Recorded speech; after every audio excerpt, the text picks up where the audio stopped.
I'm Jasmine, and welcome to another book review. I made a goal for myself to read one book a week, and so far it's going pretty well. I'm reading about half an hour every morning and an hour before bed every night. It helps that some books are shorter than others, so they get me ahead of schedule, so when I get to a longer book, I have more of a buffer. The book I just finished reading is Sign Here by Claudia Lux. And before I move on to my opinion onto the plot description, you can skip it if you already know what the book's about. Peyote Trip has a pretty good gig in the deals department of the 5th floor of hell. Sure, none of the pens work. The coffee machine has been out of order for a century, and the only drink they offer is Jägermeister. But Pei has a plan, and all he needs is one last member of the Harrison family to sell their soul. When the Harrisons retreat to the family lake house for the summer with their daughter Mickey's precocious friend, Ruth, in tow, the opportunity Pei has waited a millennium for might actually be in his grasp. And with the help of his charismatic co-worker, Calamity, he sets a plan in motion. But things aren't always as they seem on Earth or in hell. And as old secrets and new dangers scrape away at the Harrisons' shiny surface, revealing the darkness beneath, everyone must face the consequences of their choices. Sign Here was a bit of a surprise for me. I went into it expecting a dark comedy, but it's more of a mystery than that. At the start of the book, as hell is getting introduced, it is humorous. Hell is described as multiple levels, and on the 5th floor, it's nuisances that make it maddening. The only alcohol in the bar is Jaeger. The only music on the radio is whatever you dislike. Yeah, pens never work on the first try, computer pages are always buffering, and all the floors are carpet. It reminded me of The Good Place, with the description of management and the condemned souls setting out to get humans to sell their souls to them. Now, while I was actually reading the book, I was really into it, but it's one of those stories where the more you think about it, the more that seems to be missing. The plot says Peyote needs just one more member of the Harrison family to sign over their soul for him to reach his goal. But the problem was I always felt like I was reading two stories instead of one.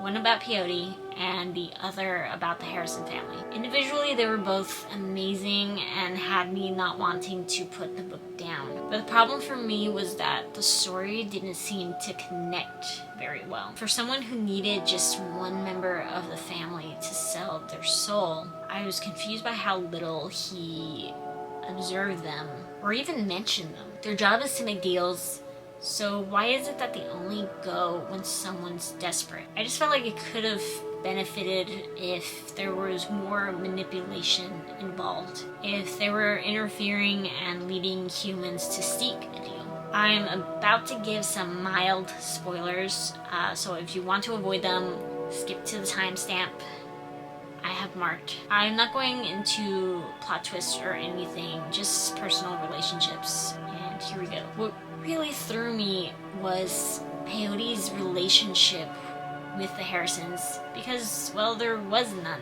As I said, he spends very little time observing them. There's one scene where he goes to check on their 14-year-old daughter, the family, and it's a very brief scene where he says that she's his favorite. Then suddenly he has this strong bond with her, and it was a little jarring because nothing was really mentioned to explain why he would care so much about just her. I suppose there was an instinctual reason, but it wasn't enough for me. I like imagining certain actors as characters just like most people do, so I like to share my fan casting. The main character, Peyote, was sarcastic, planned carefully, and was annoyed by his coworkers. It didn't take long for his narrative to put Dylan O'Brien in my head. If you've seen Teen Wolf, then you know dry wit and sarcasm is his specialty, but also that he's capable of playing dark. The main supporting character is Calamity, a new transfer to the 5th floor.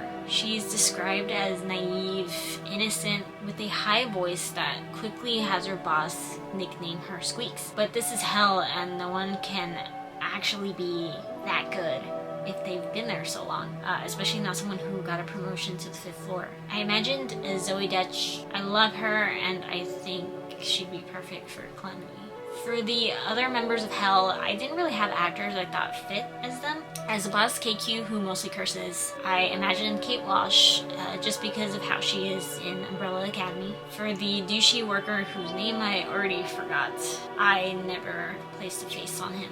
Then we have the Harrison family. The Harrison family has Silas, his wife Lily, and their 2 kids, Mickey and Sean. I had trouble fan casting the parents, who are both in their mid to late 30s. The thing with Hollywood is that even though it's very reasonable for someone that age to have teen kids, just if they started really young, it's rare that it's seen. When I looked at a list of actors who are around the age of the characters, I was reminded of how I'd never seen most of them play parents, especially not the teenagers. But I needed faces to picture. For Lily, I saw Annabelle Wallace, who is in the age range actually, and for Silas, I gave up and started picturing Josh Duhamel, even though he's too old. But in my defense, most of what I've seen him on was 10 years ago, so at that point he was the right age. For the kids, I pictured Colin Ford back when he was in We Bought a Zoo, just, teenager, a lot of attitude. Mickey is blonde, thin, shy, so I ended up picturing McKenna Grace. For her new best friend Ruth, who is older, confident, and described as someone they can't keep their eyes off of, I imagined Sabrina Carpenter.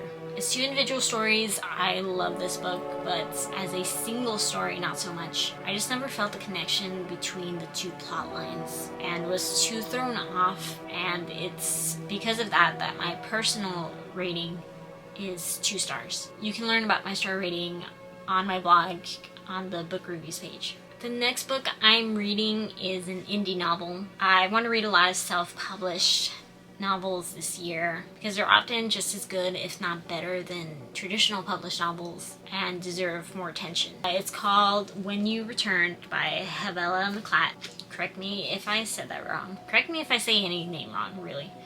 If you have a book recommendation, please comment down below. Thank you for watching, and until next time.